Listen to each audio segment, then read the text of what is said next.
I was hideous. I was just like no guy worth his salt would have ever like given me a second glance the whole time we were in Salt Lake. And then and I was friends with like a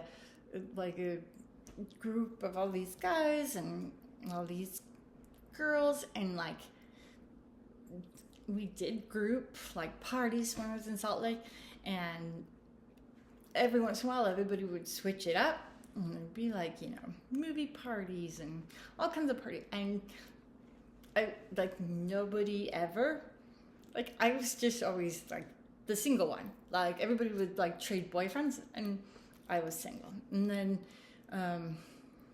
I went to England and like I kind of had like a secret crush on a guy, and like he ended up like dating my friend. Like nobody would touch me or was interested. And on my 16th birthday when I was in England, like my mom put a huge sign up that said sweet 16 and never been kissed, and like I burst out in tears because it was true, like, and I probably never would be. And so when we moved to Spokane, like I something changed in the middle of my like junior year.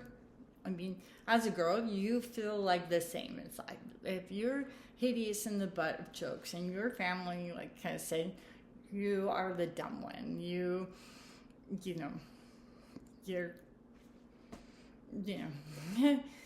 that anyway, I was nothing. My mom had made it clear that I didn't have the genetics that my siblings did, that I wouldn't like amount to much. And there was this time, like, I had these awful braces with like headgear, like long past when that's what any other kids had. And then the day I got my braces off, like, it's an amazing feeling if you've ever had that, but you run your like teeth over you run your tongue over your teeth because it's smooth and you're not expecting it.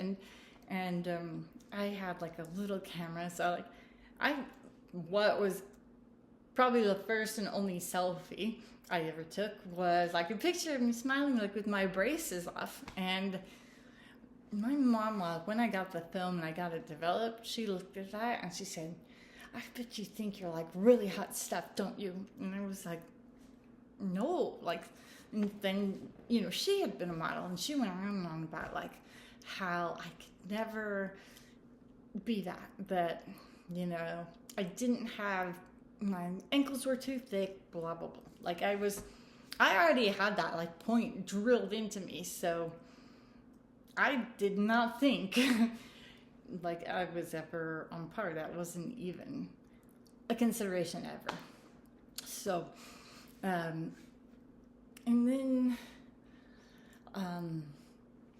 I had this boyfriend like for the first time in my life. I liked him, and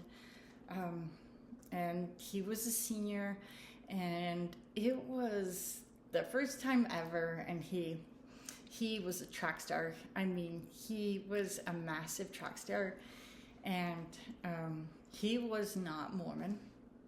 And my family, they told me like they didn't like me. Like I was only allowed to go out like on a weekend, like a weekend night, and they were like, you've been like going steady with this guy too long, so you have to break up with him. And I mean, it was like we first started, like we went to our first dance and like started dating in like March, and then like before prom, which I think was like the end of April, like they said like I couldn't, and I wasn't allowed to go to like any school night, like anything. There was like basketball games that the whole school went to, or football, anything. Like I I wasn't allowed out of the house. So, but when this guy and I were first dating, there is this guy like told me I should join cross country. He was like a cross country star, like one of the fast. Like he was regularly in the paper. He was very good, and yeah, I think he was my like first like love crush, whatever. And so I joined cross country the end of my junior year, and I was terrible. I was like so bad. Like most of the kids were recruited when they were still in junior high, and I mean, Washington in that time like had like was one of the top, like we were one of the top competitors like in the whole United States, and some of the fastest girls. So it was a big deal, but like I did come in last, like dead last.